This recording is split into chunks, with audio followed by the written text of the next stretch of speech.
The beginnings of 1993 seemed to herald that it was not going to be a good year in my life.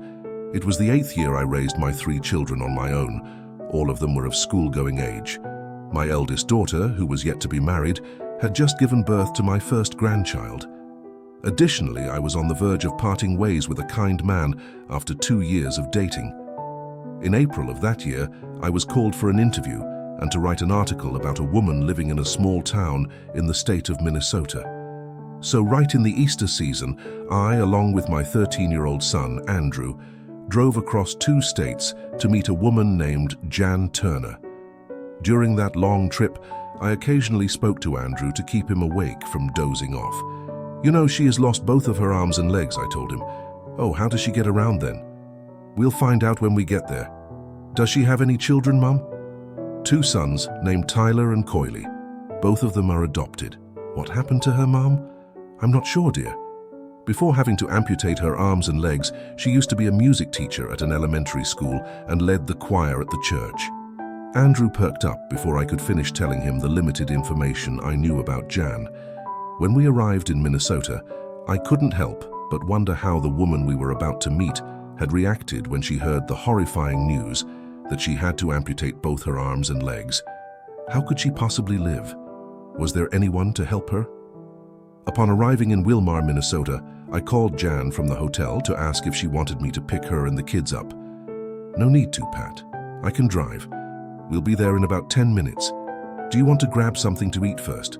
There's a Ponderosa nearby." "Sure, that's fine," I replied, although I felt a bit awkward. I wondered how it would be to sit in a restaurant with a woman who had no arms and legs. How could she even drive? I was curious. 10 minutes later, Jan parked her car in front of the hotel. She got out and walked toward me with a very normal gait on her fully functional legs. Then she extended her right arm with a shiny hook at the end to shake my hand. "Hello, Pat. It's nice to meet you. And this must be Andrew."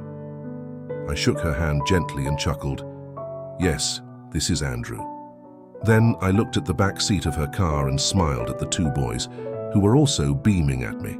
Jan cheerfully got back behind the wheel. "Let's go, Coily. Hop in with your friend, Andrew." We went to the restaurant, had our meal and chatted while the kids got to know each other.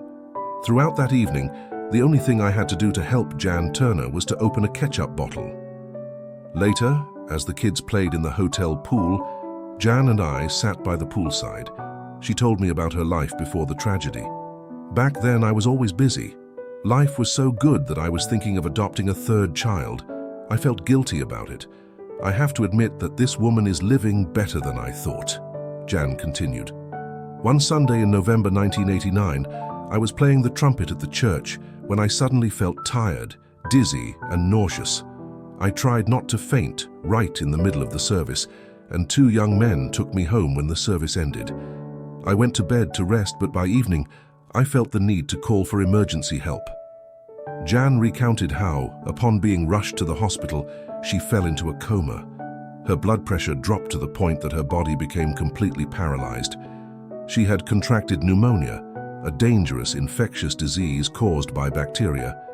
One of the devastating effects of this illness was the activation of the body's coagulation system, causing blockage of blood vessels. Since blood couldn't flow to her hands and feet, they quickly began to necrotize. Just 2 weeks into her hospital stay, Jan's arms were amputated up to her shoulders and her legs were amputated above the knees. Before the surgery, she wept bitterly, saying, "Oh God, this can't be happening. How can I live without my arms and legs? I won't be able to walk anymore, right? I won't be able to play the trumpet, guitar, piano, will I? I'll never be able to hug my children or take care of them, will I? Please, God, don't make me depend on others for the rest of my life." 6 weeks after the surgery, her wounds had healed, and a rehabilitation doctor mentioned the use of prosthetic limbs. She was told that she could learn to walk, drive, go to school, and even teach again. Jan found it hard to believe. In her moment of despair, she picked up the Bible and opened it randomly. A line jumped out at her. "Do not conform to the pattern of this world, but be transformed by the renewing of your mind. Then you will be able to test and approve what God's will is, His good, pleasing, and perfect will." Jan contemplated that, about becoming a new and different person and decided to give prosthetic limbs a try. With a contraption to support her arms up to her shoulders and a physical therapist's guidance, she could barely stand on her prosthetic legs for a couple of minutes before collapsing in pain and exhaustion. "Slow down," Jan told herself. "Be a new and different person, but take it one step at a time." The next day, she tried on her prosthetic arms, a complex system of cables, rubber bands, and hooks operated with shoulder straps. By moving her shoulder muscles, she could soon open and close the hooks to pick up and hold objects, dress herself, and even eat. Within a few months, Jan was able to do almost everything she used to do, just in a new and different way. However, when I got back home after 4 months of rehabilitation, I still felt uneasy about my life with my children. But as I arrived, got out of the car and hugged my kids tightly, I left all my worries and anxieties behind. In the end, Jan only said, "I am a new and different person, and I have triumphed through boundless love and divine wisdom." After meeting Jan, I also became a new and different person. I learned to be thankful for everything in life that made me new, even if it meant taking on a part-time job to keep my children in school, learning how to be a good grandmother for the first time in my life, and having the courage to end a relationship with a wonderful but incompatible friend. Jan may not have arms and legs of flesh and bone, but she has a heart and soul warmer than anyone I have ever met.